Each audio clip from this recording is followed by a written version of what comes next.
देखो question number 12 देखिएगा, text book depiction of women with feminine traits such as nurturing, caring and emotional are an example of. यानी पाठ्य पुस्तकों में स्त्रियों का केवल नारीवादी विशेषताएं, कि जैसे जो हम फेमिनिन ट्रेट्स जिनको हम लेबल करते हैं, जैसे नर्चरिंग होना, केयरिंग होना और इमोशनल होना, कि बड़ी इमोशनल होती हैं, ये सब डिपिक्शन टेक्स्ट बुक्स में दिखाई जा रही है, कि जहां केयर की बात आ रही है, इमोशनल होने की बात आ रही है, तो माँ का कैरेक्टर ही ऐसा बना दिया कि वो तो बेचारी सेक्रीफाइस ही करेगी, उसका अपना कोई जीवन नहीं है, अपना कोई अस्तित्व नहीं है, अपना जीवन वो जिएगी नहीं, बस बच्चों के लिए जिएगी, है ना। और बच्चों की सारी जिम्मेदारी माता की ही है, उनको खिलाना पिलाना वटेवर नर्चर करना, पिताजी का उसमें बस इतना ही रोल है कि वो पैसे कमा के लाते हैं। अब माता भी पैसे कमा के ला रही है, तो फिर पिताजी का क्या रोल बचा, खत्म करते हैं रोल? नहीं, उनको भी फेमिनिन ट्रेट्स और मस्कुलिन ट्रेट्स दोनों का बैलेंस है हर एक व्यक्ति, या होना चाहिए, जिसको हम एंडोगाइनस पर्सनैलिटी बोल रहे हैं। ठीक, तो यहाँ पे हम अगर सिर्फ डिपिक्शन दिखाएंगे किताबों में कि फेमिनिन ट्रेट्स तो वो होते हैं जो नर्चरिंग होती हैं, केयरिंग होती हैं, इमोशनल होती हैं, रोने लग जाएं छोटी सी बात पे, है ना, और सिर्फ महिलाएं ही रोती हैं, ये सब जेंडर बायस, जेंडर स्टीरियोटाइप की तरफ हमें लेकर के जा रहे हैं। ये डिपिक्शन सही नहीं है ना। Portrayal of इनेट abilities of women, ये तो इनेट एबिलिटी कोई बात ही नहीं है, इक्वालिटी इक्विटी तो कुछ नहीं है इसमें, क्योंकि पुरुष भी रो सकते हैं, केयरिंग हो सकते हैं, नर्चरिंग हो सकते हैं, है ना।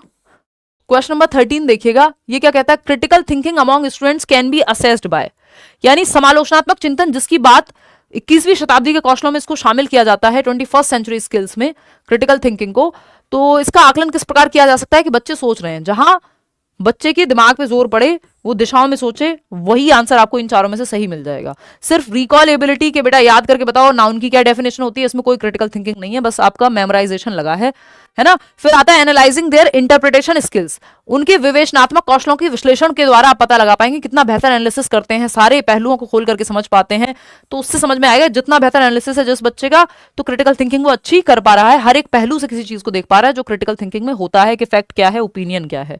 मेजरिंग देयर स्पीड ऑफ कॉपिंग, कितने बढ़िया नकल करते हैं, एक्यूरेसी कितनी है स्पेलिंग की, तो हो सकता है बहुत शुद्ध लिखता हो वर्तनी, लेकिन दिमाग चलाने को कहें तो ना चलाता हो। सिर्फ सुंदर राइटिंग शुद्ध वर्तनी से क्रिटिकल थिंकिंग नहीं हो जाएगी, दिमाग पे जोर जब तक नहीं पड़ रहा, दिशाओं में नहीं सोच पा रहा, तब तक दिक्कत है, तो second option is the right answer. Question number 14 देखिएगा, ये क्या कहता है, in the light of contemporary theories of intelligence such as that of Harvard Gardner which of the following statements is not correct, यानी गार्डनर की theory के अनुसार अगर हम माने, जो समकालीन थियरी है, जो आज के समय में मॉडर्न डे में जिस तरह से इंटेलिजेंस को देखते हैं, तो कौन सा तरीका है, कौन सी एंगेजमेंट, कहां एंगेजमेंट, माफी, बहुत खर्चा किया है, अपने पैसे से लिए भाई, कोई एंगेजमेंट रिंग नहीं है, गलत ना समझें, है ना। देखो, बुद्धिमत्ता के समकालीन सिद्धांतों जैसे कि हार्वर्ड गार्डनर द्वारा दिए सिद्धांत के अनुसार बुद्धि के बारे में निम्नलिखित में से कौन सा कथन सही नहीं है? फूल भेजने लग गए हो, कमाल कर दियो, मतलब इंसान को अधिकार नहीं है अपनी कमाई से एक अंगूठी पहन ले, उसका मन हो तो। मैं वैसे ही नहीं पहनती हूँ, कंफर्टेबल नहीं होता है, ट्रैवल कर रही हूँ भूल जाऊंगी तो इसलिए पहन ली है। देखो एक बार अगर हम देखें यहाँ पे, तो in the light of contemporary theories of intelligence such as that of Harvard Gardner, intelligence के बारे में कौन सी एक बात सही नहीं है?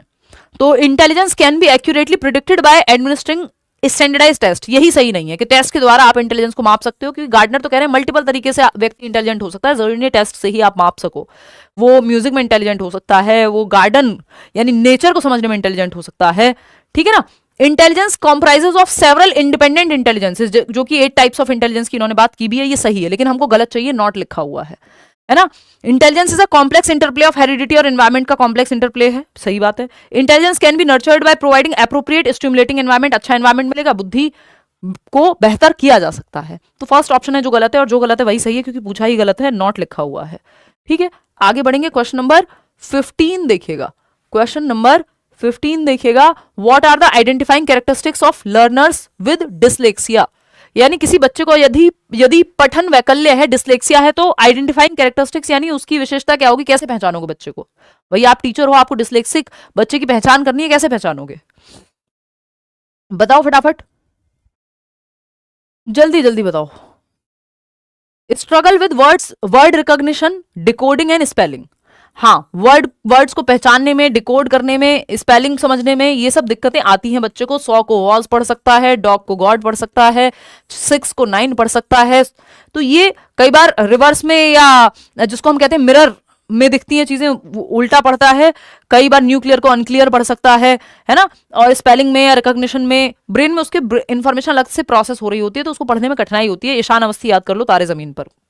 इन अटेंशन हाइपर एक्टिविटी ये एडीएचडी में होता है, ना कि डिसलेक्सिया में। डिसलेक्सिया रीडिंग डिसऑर्डर है। ओरिजिनलिटी, फ्लुएंसी, फ्लेक्सिबिलिटी ये तो क्रिएटिविटी का ही एग्जांपल है। Difficulty in muscle control, movement and coordination ये कई जगहों पे हो सकता है। ये ऑर्थोपेडिक प्रॉब्लम हो सकती है, ये डिस्प्रैक्सिया हो सकता है, जिसमें चलने फिरने या बेसिक मोटर एक्टिविटीज में बच्चे को दिक्कत आ सकती है, डिस्प्रैक्सिया हो सकता है। चलिए खैर आगे बढ़ते हैं नेक्स्ट सवाल की तरफ, और नेक्स्ट सवाल क्या कहता है फटाक से समझ लेते हैं। क्वेश्चन नंबर देखिएगा 16। असर्शन रीजन आपका फेवरेट सवाल, जवाब दीजिएगा। कथन क्या है? To develop critical thinking in learners a teacher bring several newspapers mentioning the same news and encourage students to discuss it in groups. यानी बच्चों में क्रिटिकल थिंकिंग, समालोचनात्मक चिंतन, अलग अलग पहलू से किसी चीज को देखने की क्षमता विकसित हो सके, तो सेम न्यूज के या सेम आर्टिकल अलग अलग न्यूज़पेपर में जो आया हुआ है टीचर क्लासरूम में लेकर के आता है कि भाई ये हिंदुस्तान टाइम ने छापा है, ये टाइम्स ऑफ इंडिया ने छापा है, ये द हिंदू ने छापा है, ये दैनिक जागरण ने छापा है, ये कौन सा पढ़ते थे आप वो यूपीएससी तैयारी में? कोई तो सत्ता वत्ता कुछ समथिंग, जनसत्ता है ना, और वो कि ये अमर उजाला में आता है, सेम न्यूज है कि देश में मान लो एसएससी का प्रदर्शन हुआ है, अलग अलग लोगों ने छापा है उसको, अलग अलग आर्टिकल्स आए हैं, परिपेक्ष अलग होगा। या अरावली की जो बात चल रही है तो वो अलग अलग न्यूज़पेपर में, अलग अलग चैनल्स पे भी आप सेम क्वेश्चन भी देखोगे तो हर एक टीचर भी अपने तरीके से कराएगा, अगर ओरिजिनल तरीका अपना कुछ है तो। ठीक, तो ये बच्चे को अलग अलग पहलू से किसी चीज को देखने का मौका मिलेगा, क्रिटिकल थिंकिंग विकसित होगी। बिल्कुल सही बात है कि किसी चीज को कहने के कितने पहलू हो सकते हैं किसी चीज में, ये वो समझ पाएगा। एनालिसिस के माध्यम से क्रिटिकल थिंकिंग जगेगी, ये बात सही है, क्रिटिकल थिंकिंग को बढ़ावा मिलेगा।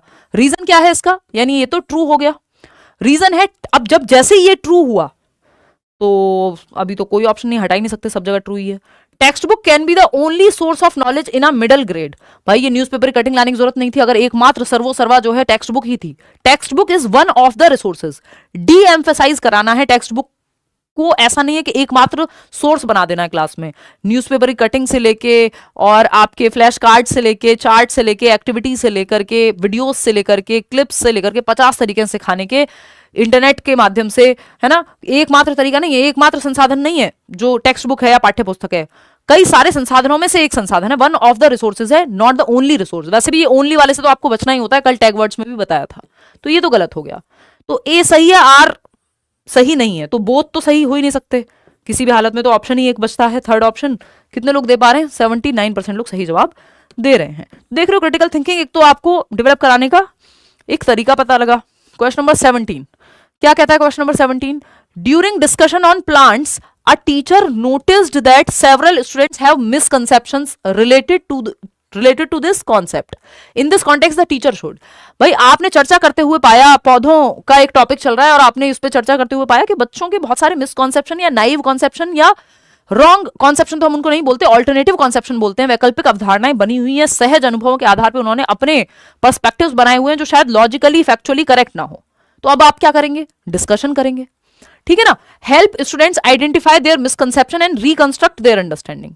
बच्चों को उनके जो मिसकंसेप्शन बन गए हैं, नाइव कॉन्सेप्शन बन गए हैं जो साइंटिफिकली ट्रू नहीं है, उनको आइडेंटिफाई करने में, उनको करेक्ट करने में हेल्प करेंगे, पनिश नहीं करेंगे बच्चे को, ये बेकार की बात है। पॉइंट आउट करेंगे straightforwardly and give correct information, rote memorize करा देंगे, ये तो बेकार बात है, अपने आप में नेगेटिव टर्म साफ साफ लिखा हुआ है। लेबल करेंगे बच्चे को, ये तो आप आंख बंद करके जो है फर्स्ट ऑप्शन तक पहुंच जाएंगे। 91% लोग सही जवाब दे भी रहे हैं। आगे बढ़ेंगे क्वेश्चन नंबर 18 पर, should competition be used as motivator to enhance learning. क्या प्रतिस्पर्धा के द्वारा अधिगम को बढ़ावा देने के लिए अभिप्रेरणा के रूप में इस्तेमाल करना चाहिए। यानी कंपटीशन को आप यूज कर रहे हैं एक मोटिवेटर के रूप में कि देखो मैं इससे आगे जाऊंगा, मैं इससे आगे जाऊंगा। टीचर्स ही लगे रहते हैं आपस में, है ना, कि वो वाली मैडम से ज्यादा हम कराएंगे, हम बेस्ट हैं, हम बेस्ट हैं, सब अपने आप में बेस्ट हैं, अपने ही मुंह से मियां मिट्ठू बने जा रहे हैं। ठीक, तो ये जो है should competition be used as motivator to enhance learning, यानी शर्मा जी के बेटे से वर्मा जी की बेटी को कंपीट कराते रहो और इससे जो है लर्निंग बहुत अच्छी हो जाएगी। तो कोई कुछ शॉर्ट टर्म में हो सकता है आपको ये ठीक लगे, लेकिन ये बच्चों को खोखला कर देगी लॉन्ग रन में। अगर आप सिर्फ कंपीट ही करते रहते हैं दूसरों को देख करके, तो आप जी नहीं पाएंगे कभी भी। फिर आप में क्या बेहतर है, आप कौन है, ये कभी देख ही नहीं पाएंगे। बस आप कॉपी करते रहेंगे और दूसरे से तेज भागने की कोशिश में एक दिन टाटा बाय बाय फिनिश हो जाएंगे, क्योंकि फिनिश लाइन तो है ही।